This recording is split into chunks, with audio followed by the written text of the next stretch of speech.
O movimento estudantil atual, o que a gente pode dizer? Estamos tratando de um outro contexto, de uma outra situação. E as entidades estudantis também, né, são diferentes. A UNE dos anos 60 e a UNE hoje são totalmente diferentes. Mas qual que é o foco que a gente tem que observar? Hoje, a universidade, vou falar mais do estudante universitário, a universidade pública é minoria. É 20% dos estudantes, do conjunto dos estudantes, a maioria está muito mais ligada à universidade privada. As pautas individuais estão muito mais em evidência do que as pautas coletivas. A pressão para o mercado de trabalho é muito maior. O pessoal daquela época falava, a gente não tinha preocupação com a questão da empregabilidade. A gente podia ficar 5, 6, 7, 8 anos na universidade, a gente podia fazer todos os movimentos que eram permitidos, que já estava assegurado a nossa posição no mercado de trabalho. Então, mudou essa relação, vamos dizer, entre entrada na universidade e entrada para o mercado de trabalho. Isso afeta, de alguma forma, o movimento antigo. Os espaços de atuação. Se em 64 o diretório coordenava restaurante, livraria, verba, não sei o que, hoje a burocratização da universidade não permite esse tipo de coisa. Hoje quem comanda esses aspectos é a universidade. Então os estudantes foram colocados de lado. Não, vocês não têm capacidade de realizar esse tipo de trabalho. Os espaços de encontro também se modificaram. A gente não... Questão de turmas. Hoje você não conhece o estudante que faz a disciplina com você, sabe? Questão dos poucos alunos, dos poucos estudantes. Isso facilitava, vamos dizer, a convivência na universidade. Você tinha muito mais condições de conviver de conhecer, de contracenar e de criar estratégia de ação com poucos estudantes do que com a maioria. E, sobretudo, a partir dos anos 70. Seu colega do lado era seu concorrente, não era o seu companheiro, não era o seu colega. Houve muito essa questão também de concorrência, né? Não era mais o seu colega, era o seu concorrente. Né? Entravam 600, 700, 800 estudantes no mesmo curso e isso era complicado. Questão da base intelectual também. Hoje, o que a gente lê? Que as nossas famílias nos incentivam para leitura, para ter uma formação. A questão da família também é importante. Mudou essa relação, né, de família, as relações familiares, já uma liberdade maior. Então, isso tudo afeta o movimento estudantil. Não tirando a responsabilidade das entidades nacionais que hoje tem um grau de autonomia mínimo, né? Sim, no início dos anos 90, inclusive o atual coordenador do Conselho Nacional de Juventude, Danilo Moreira, viu uma matéria dele no Correio Brasileiro. Só queria acabar com o monopólio das carteirinhas em algumas entidades. Ele falou, se vocês tirarem isso, a nossa autonomia vai acabar, que a gente vai passar a depender de recursos públicos, né?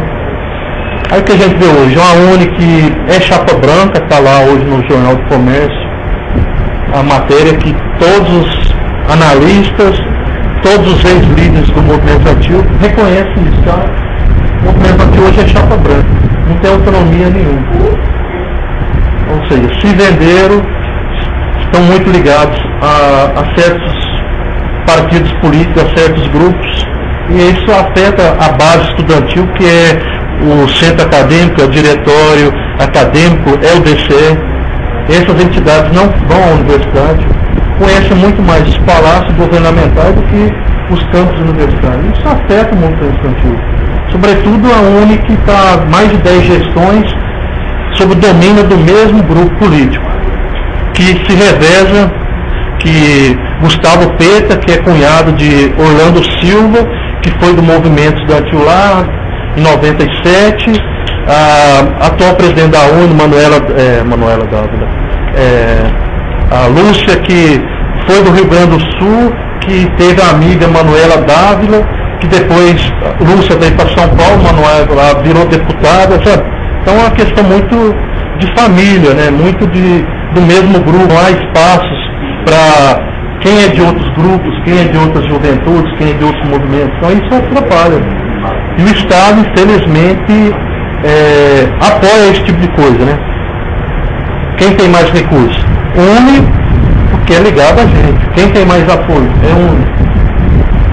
Então, eu acompanhando, em contato pessoal, eu vi a Conferência Nacional de Juventude teve muito dedo da UNE ali no meio, sacou? Certas questões, se a UNE não falasse sim, não passava. Então isso, eu acho que afeta muito o movimento estudantil. Perde legitimidade. Porque a base do movimento estudantil é a legitimidade perante a massa estudantil, né? Você não tem legitimidade, a sua entidade não tem legitimidade, o seu discurso não está recuperando o que as bases estão dizendo, você mata o movimento estudantil. Então eu acho que o movimento estudantil está sendo matado dia a dia porque não há espaço para novos estudantes, não há espaço para novos grupos. Também essa questão da preocupação de entrar no movimento estudantil. Você não há um encantamento de atuar no movimento estudantil como as gerações passadas eram sensibilizadas. Então eu acho que temos que focar muito nos movimentos em torno da universidade. O movimento dos 100 universidades, que é um movimento que pede a entrada de camadas populares, o movimento por cotas, o movimento ligado aos projetos sociais, aos projetos de extensão que estão atuando dentro da universidade. Então acho que esse é o movimento estudantil hoje. E o movimento estudantil mais espontâneo que está acontecendo com as ocupações, né? Que é um pessoal que não tem uma cor partidária, embora está ali PSTU, está PSOL, está Conlute, não sei o que, mas quem está ali no meio não é só, não está sendo massa de manobra desse pessoal. Então, para fechar, eu digo o seguinte: o movimento estudantil se faz a partir da preocupação de certos grupos sociais de que temos que fazer alguma coisa. Não temos que pensar que vamos fazer alguma coisa mais coletiva, uma coisa que vai ter uma abrangência maior, porque não há condições para isso. Vai ser mais focado em aspectos específicos, vai ser mais reduzido, vai cada vez menos tendo bandeiras menos universais, mas a tendência é essa. Não tem, sabe, eu acho que temos que nos organizar em movimentos. A universidade também tem, nos últimos 3 anos, aberto espaço de atuação, para a atuação de alguns movimentos, mas infelizmente se não quebrar esses monopólios institucionais, não quebrar essa visão única de sociedade, essa visão de que é só assim que a gente vai fazer, a gente não vai chegar a lugar nenhum. Acho que está faltando muito dar voz a outro setor da universidade, a outros setores da juventude. E o pensamento único, para resumir, eu acho que é o que está matando o movimento estudantil.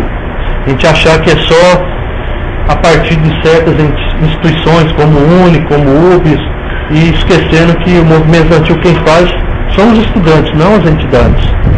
A gente tem essa preocupação de que o movimento estudantil se faz e é feito a partir da preocupação de cada estudante. Você mandar uma carta para o presidente da República, você como pessoa, uma carta para o reitor, fazer um protesto ali, isso de alguma forma desencadeia o movimento estudantil. Não é só essa questão mais burocratizada, essa questão mais legal, mais institucional, que as entidades estudantis não querem abrir mão. Quer ter o domínio das carteirinhas, óbvio, é a grana que está ali, não quer e o que eu bato de frente é essa questão da visão da história, de que só a UNE fez o movimento estudantil, de que só certas lideranças, certos grupos fizeram o movimento estudantil. Isso tem batido de frente, que está sendo feito por aí, inclusive pela própria UNE, na sua parceria com a Fundação Roberto Marinho. Eu achei um absurdo eles fazerem 100 depoimentos com as mesmas figuras, repetindo as mesmas coisas, e ao mesmo tempo deixando em esquecimento outros movimentos e outras pessoas também que fizeram movimento estudantil. Agora, é a instrumentalização política da história.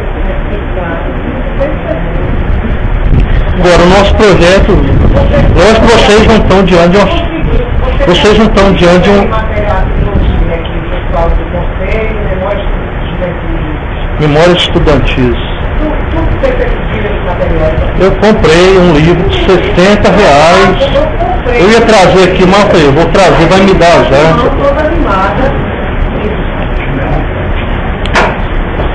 Pelo menos eu comprei o livro de R$60. Ah, sim. Ah, desse é do Silvio Tendler. Livros ganhei pra caramba, todo mundo deve estar de pacote. Ah, é o Silvio Tendler, não? Uma fita contando o Coração. Quem fez acontecer o Coração foi o JR. Aí eu guardei o documento que eu recebi. Ah, não, esse vídeo eu não conheço. Eu recebi o recibo, porque eu comprei para ele recibo. Eu sou daquela que é recibo, então vou fazer um comunicado para eles assim. Eu acho legítimo o movimento. Todo momento, inclusive vocês, já disse aqui. Vamos fazer a memória da moda, vamos começar a escrever isso. É legítimo.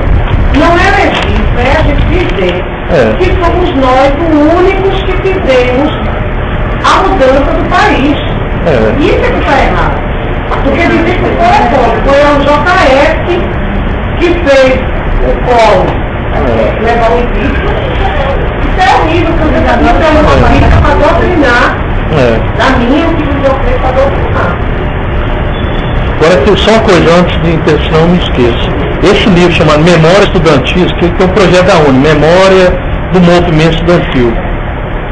Então, desses 100 depoimentos, mais de 10% pegaram as últimas gestões da UNE, que é o mesmo grupo que está lá. Eu falei, por que vocês não fizeram depoimento de outras pessoas de décadas passadas e por que privilegiaram tanto o pessoal hoje?